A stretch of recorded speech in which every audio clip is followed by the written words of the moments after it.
상속 사건의 경우 돈과 관련된 문제가 가장 중요한 이슈가 됩니다. 어떤 기준으로 내가 소송까지 가야 하는가에 대한 답은 바로 내가 여러 비용을 들여가며 소송으로 갔을 때 받아올 수 있는 이익이 얼마인지로 결정하시면 되는데요. 내가 이길 수 있는 상황이 100%라도 그로 인해 받아올 수 있는 금액이 얼마 되지 않는다면 굳이 소송을 할 실익이 없다는 겁니다.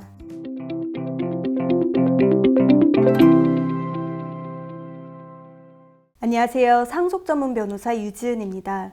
상속과 관련된 법률 상담을 진행하다 보면 현재 처한 문제를 소송까지 가지 않고 해결하는 방법이 있는지를 궁금해하시는 분들이 많은데요. 당연한 말이지만 상속인들 간의 협의만 가능하다면 협의로 원만하게 정리하는 게 가장 좋은 방법입니다. 다만 상속인들 서로가 원하는 게 달라 협의가 되지 않을 경우 그와 관련된 문제를 처리하기 위해 가장 깔끔한 방법은 소송을 통하는 겁니다. 각자가 자기 주장만 하다 보니 이를 객관적으로 중재해줄 법원의 결정에 따라 결과물이 정해지기 때문인데요. 소송 도중에라도 언제든 조정을 통해 조기에 마무리하는 방법도 있기 때문에 상속인들 간의 의견 다툼이 있을 경우 우선 법적으로 해결 방법을 찾는 게 어찌 보면 가장 합리적이라고 볼 수 있습니다. 하지만 아직 한국 정서상 많은 분들이 소송에 대한 막연한 거리낌과 함께 가족 간의 분쟁을 불편해하기 때문에 어떤 경우에 소송으로 가야 하는지를 궁금해하시는 분들이 많이 있습니다. 따라서 오늘은 법률 가이드 대신 조금 원론적인 이야기를 드려볼까 하는데요. 바로 상속 문제에 꼭 소송까지 갈 필요가 있을지 그 실익에 관한 이야기입니다. 그렇다면 내가 처한 상속 문제가 반드시 소송까지 갈 필요가 있는지는 어떤 기준으로 판단해야 할까요? 물론 가족관계가 복잡하거나 연락두절된 상속인이 있는 경우, 상속재산을 처분하고 싶은데 일부 상속인이 동의를 안 해주는 경우와 같이 소송이 부득이하게 꼭 필요한 경우들이 있습니다. 하지만 주변에서 일부러 가족 간의 갈등을 부추겨 나쁜 가족, 이건 무조건 소송감이야 라든지 상속 문제는 반드시 소송으로 해결해야 한다는 의견에는 솔직히 동의하기 어렵습니다. 모든 소송이 그렇겠지만 상속 사건의 경우 경제적인 부분, 즉 돈과 관련된 문제가 가장 중요한 이슈가 됩니다. 따라서 냉정하게 생각해보면 어떤 기준으로 내가 소송까지 가야 하는가에 대한 답은 의외로 쉽게 찾을 수 있습니다. 바로 내가 여러 비용을 들여가며 소송으로 갔을 때 받아올 수 있는 이익이 얼마인지로 결정하시면 되는데요. 만약 소송까지 갔을 때 내가 이길 수 있는 상황이 100%라도 그로 인해 받아올 수 있는 금액이 얼마 되지 않는다면 굳이 소송을 할 실익이 없다는 겁니다. 일부러 상대방을 악의로 괴롭힐 목적이 아니라면 받아올 게 얼마 없는데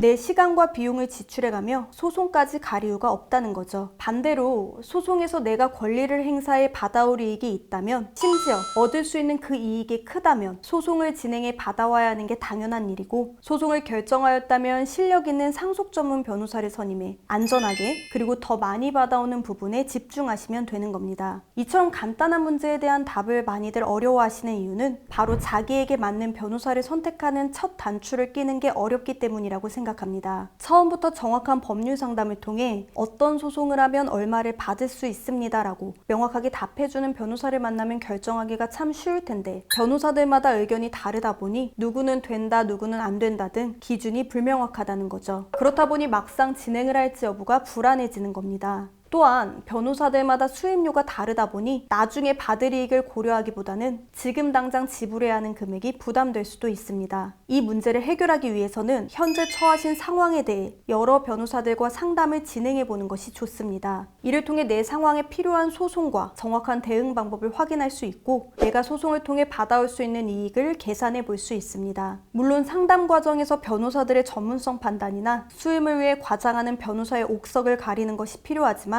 이는 어쩔 수 없이 다른 의뢰인의 후기나 기타 평가 등을 통해 결정할 수밖에 없습니다. 단 변호사를 선택할 때 당장 지불해야 하는 비용만을 생각하기보다는 조금 멀리 내다보고 소송이 끝나 내가 최종적으로 얻을 이익을 계산해 보시는 게 본인에게 이익이 되는 경우가 훨씬 많다는 점을 참고하실 필요가 있습니다. 긴 시간이 소요되는 상속사건에서 오랫동안 함께 싸워야 할 법률 파트너를 선택하실 때 많은 요소를 고려해 신중하실 필요가 있다는 건 어찌 보면 당연한 말이죠. 현재 본인이 상속과 관련된 문제로 고민 중이시라면 이미 어떤 형태로든 상속인들 간에 문제가 있는 경우가 대부분입니다. 가족 간의 분쟁은 가슴 아픈 일이지만 나에게 등 돌린 다른 상속인들을 상대로 내 권리를 찾겠다는데 좋은 사람 마냥 가족 간에 싸우면 안 됩니다라는 조언은 상속 변호사로서 해드리기가 어렵습니다. 제가 생각하는 변호사는 의뢰인이 본인의 정당한 권리를 받을 수 있도록 대신 싸우는 게 역할인 만큼 상속 문제가 있으신 분들도 합리적인 결정을 했으면 하는 바람에 이야기를 드리게 되었고요.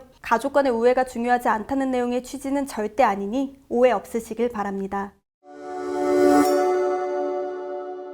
앞서 말씀드렸듯 가족 간에 합리적으로 합의하여 원만하게 해결하는 것이 늘 베스트입니다. 다만 상속 문제라는 게 나만의 문제가 아닌 내 자녀와 다른 가족들에게도 영향을 미치는 변수인 만큼 만약 본인의 권리가 침해당했다면 법적으로 주어진 내 몫은 당당하게 주장하시고 신중하지만 단호하게 결정하셨으면 하는 마음 정도로 이해해 주셨으면 합니다. 상속 문제로 고민하시는 분들께 하나의 참고할 만한 내용이 되셨길 바라고요. 오늘 영상은 여기서 인사드리겠습니다. 끝까지 시청해 주셔서 감사드립니다.